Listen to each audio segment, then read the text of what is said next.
My name is Lara Webber, and I'm a conductor.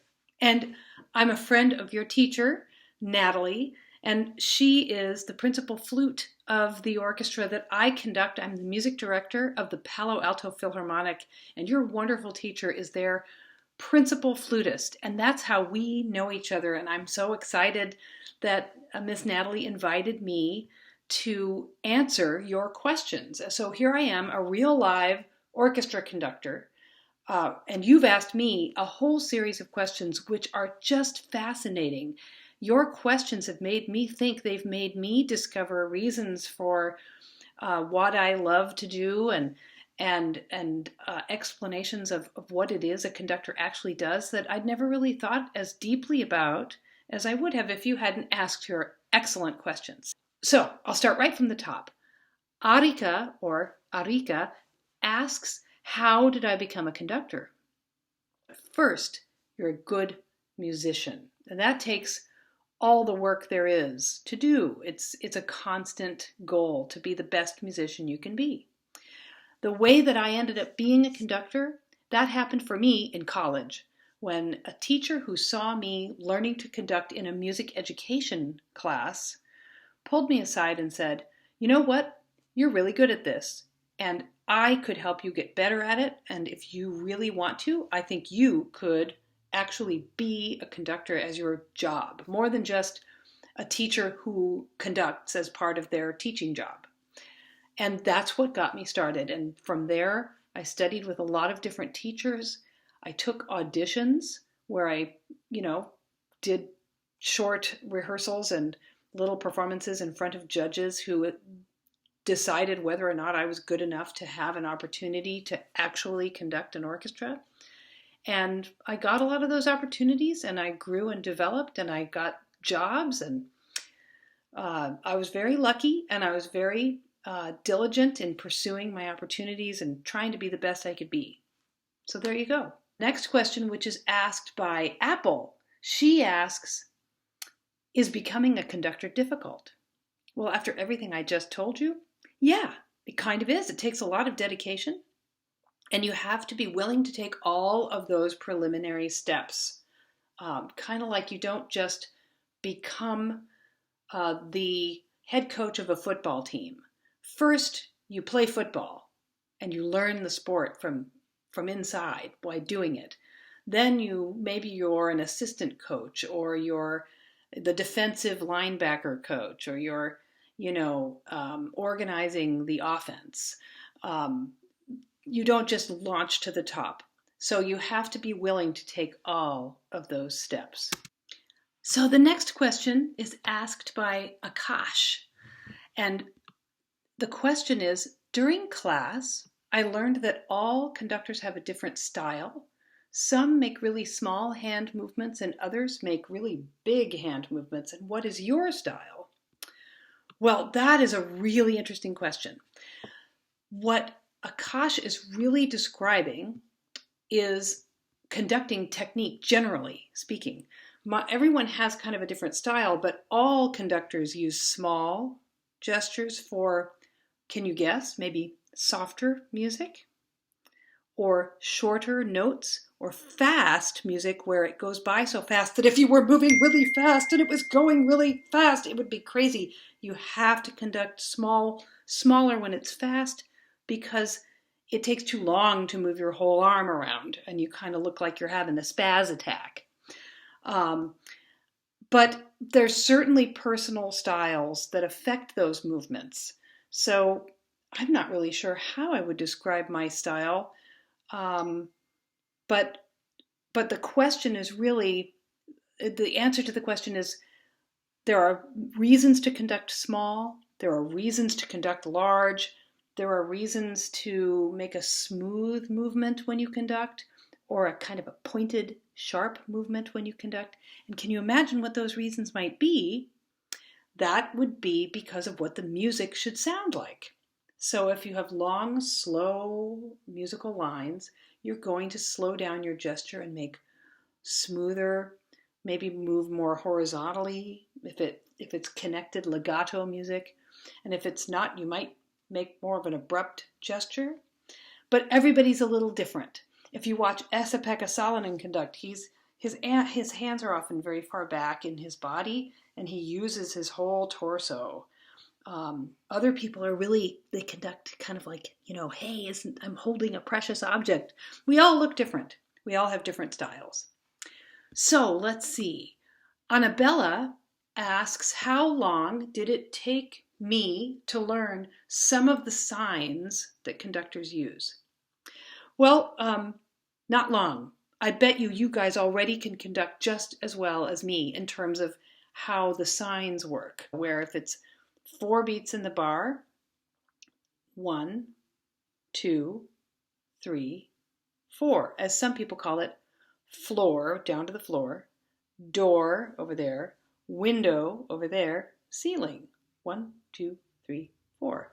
And then 3 is a triangle, 1, 2, 3, 1, 2, 3. And 2, 1, 2, 1, 2. You can get fancy, 1, 2, 3, 4, 5, or 1, 2, 3, 4, 5. Oh, we could go on and on. That is actually one of the easiest parts of conducting, is learning what the gestures are and how to perform them. What is harder and what takes longer is how to be comfortable connecting those gestures to what the musicians need and making sure that those gestures happen in just the right time to show the musicians how the music should sound, when they should play, how long the note should last, how loud, how soft, how quickly or slowly. There's so much information that a conductor can show either with their hands or even with a look. Maybe the way that I'm expressing myself might show the kind of music we want. Or maybe I'd give a gesture of, that would be a different kind of sound. And there's a lot to do with gesture and motion, but it's really learning the music and connecting the music to the gesture to show the musicians what they need to do. That takes years and years, and it's a constant process. It has to do with learning the music. So let's see. Cameron asks, how old are you? Well, Cameron, I am really old. I am 50. Wait, how old am I? 51. I'll be 52 really soon. And you ask how old I was when I started conducting. I was in high school the very first time I ever conducted. I was in a production of Hello, Dolly, a musical theater show. And I was supposed to be the lead, the singing in the musical, the lead, Dolly. And I had something wrong with my voice, and I could not sing for months. And so I became in charge. I was put in charge of leading the chorus instead, and I conducted all the singers in the chorus. That was my way of being involved in the production. It had nothing to do with wanting to conduct. It had to do with wanting to be a part of it. But that was the first time I ever conducted. And let's see, you also asked how many people are in my orchestra. It sort of depends on how many musicians are required for a given piece, but I would say the average size of our orchestra is somewhere between 65 and 75 musicians, give or take.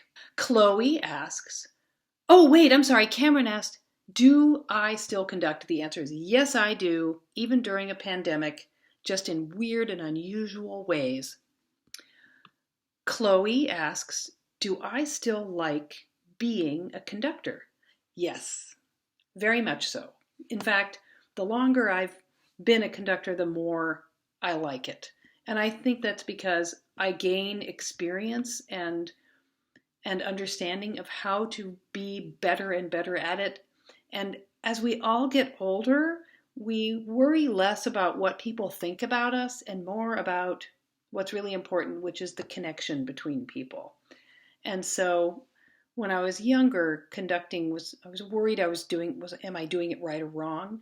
Now I'm more concerned with, am I just making the music better? And that's really fun. So Colby asks, how did I become a conductor? Now, I answered that earlier, that I started as out in college, but there's another way to answer that question that Colby asks. Part of how I became a conductor is the way that I grew up. I was just a normal, regular kid. I was not born conducting. I was not a super accomplished young musician. I wasn't a child prodigy on the violin or the piano or anything. I was just a regular kid. I played soccer. I did okay in school. I loved all of my extracurricular activities, and I did lots of different things, not just music. I did play the cello and the piano, and I had really good music education in my elementary, middle, and high school. But my mom is a professional musician. She's an opera singer.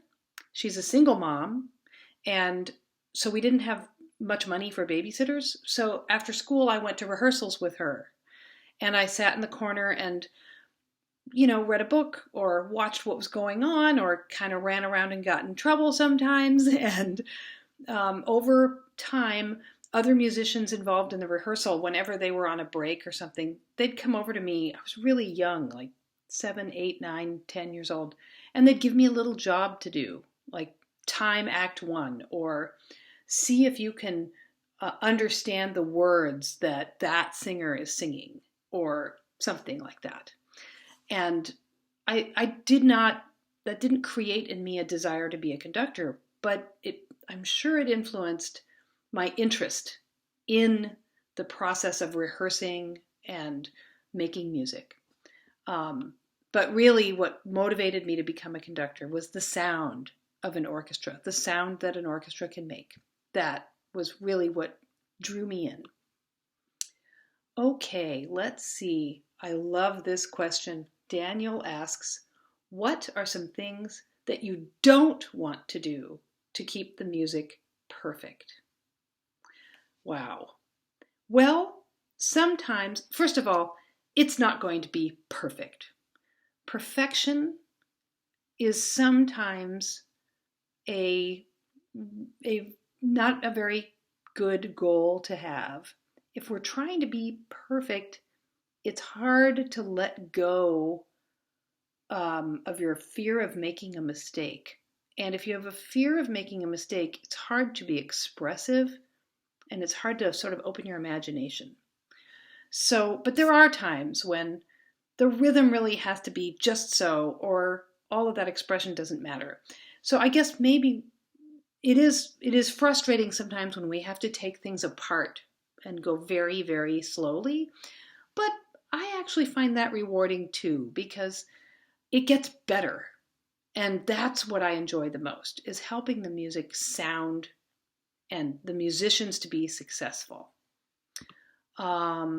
Let's see. Why is conducting so important? Asks Eric. Well, sometimes it isn't. There's a lot of music that musicians can play perfectly well with no conductor, even in a large ensemble. Sometimes they don't need you. So what makes a conductor important is when they do need you.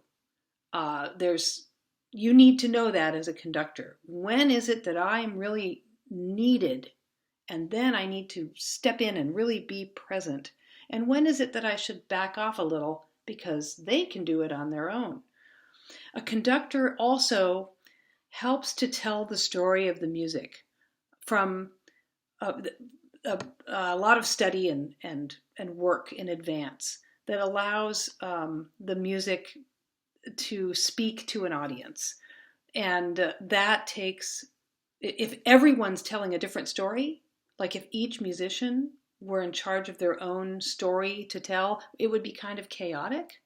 So the conductor tells the story of the music that the composer has written down, and the conductor, she brings in the ideas that the musicians are contributing through their playing, and that informs the story that is being told. So conductors do things like start now, stop now, how loud should you play, how soft should you play. Conductors set the tempo, and they rehearse the music to help it sound good. But I think the most important thing is for the conductor to know when they are really important and when they're not. Evan asks if I like being a conductor. And I answered it before. I'll say it again. Yes, I do. And I like it because I like to help people bring that music to life and make it sound better. Ishan asks, what is my favorite type of music? That's a tricky one. It sort of depends on what we're performing, what we're studying. So at any given point, whatever I'm studying is sometimes my favorite music. But I do love the music of a Finnish composer named Sibelius, who lived quite a long time ago in the middle of the 19th century. I love the music of Stravinsky. I love, there's so many. Beethoven is one of my very, very favorites. And there are composers writing music today whose music I really, really enjoy. John Adams is one of my very favorite composers. Not the president, but the composer. There's a woman named Jennifer Higdon whose music I really enjoy. And, I could go on and on. I'm also a big fan of Billy Joel, Led Zeppelin, the Beatles. Lots of different kinds of music. Let's see, what else? Jacan, I hope I got that right, asks, what is it like conducting lots of people in the orchestra? It's fun, but sometimes it's intimidating, I'll be honest with you. There are times when you really feel the eyes of many, many people upon you and think, gosh, I hope I'm doing a good job. Gosh, I hope I'm not wasting their time and that they're really having a good, rewarding musical experience. But mostly it's very, very rewarding, especially when you feel like there's a connection among all the people in the room, when they're all focused on the same goal. That's again kind of like a team sport where you can just feel a kind of energy. Everyone knows what they're supposed to be doing and they're listening to each other and they're making it happen together. So conducting a lot of people doing that all at once is really great. I'm asked again if conducting is hard. Yes, it is, but it's the kind of hard that's fun and rewarding, and you get better at it by doing it. Caitlin would like to know if I like the job of conducting. We all know that I do, and she asks how old I am. Do we remember? 51. Think of the biggest, hugest number. And what is my favorite thing to do when I'm not conducting? Well, gosh, I love to play with my cat. I love to go hiking and biking. I love to spend time with my family. I love to go camping. If I could just be camping every weekend, I would be. I especially love to jump in very cold lakes and rivers. And she also asks what my favorite part of conducting is, and it's the rehearsals. I love rehearsing. The reason why is I really like the transformative process of things, of helping figure out how to make the music better and how to support the musicians to play their best. My next question is from Myra or Myra. What made me want to be a conductor, you ask? I think if I had to say one simple answer, it would be the sound of an orchestra inspires my imagination. It completely distracts me, totally focuses my mind and attention and feeling. And there's something about the variety of sound and the sweep and emotional grip of sound that an orchestra makes with all those different instruments playing together there's nothing else like it. And being a part of that and making that happen, that's what made me want to be a conductor. Nicole asks, how long have I been conducting? So I was in college when I first conducted an orchestra. I was probably 19 years old, and now I'm 51. So do the math. Professionally, my first real job, getting paid to conduct an actual functioning orchestra, I was 23 years old. So I would say I've been conducting for several decades now. Noah asks if I still conduct. I do, I do, I do. Do I play any instrument? That's Omari's question. The answer is yes, I do.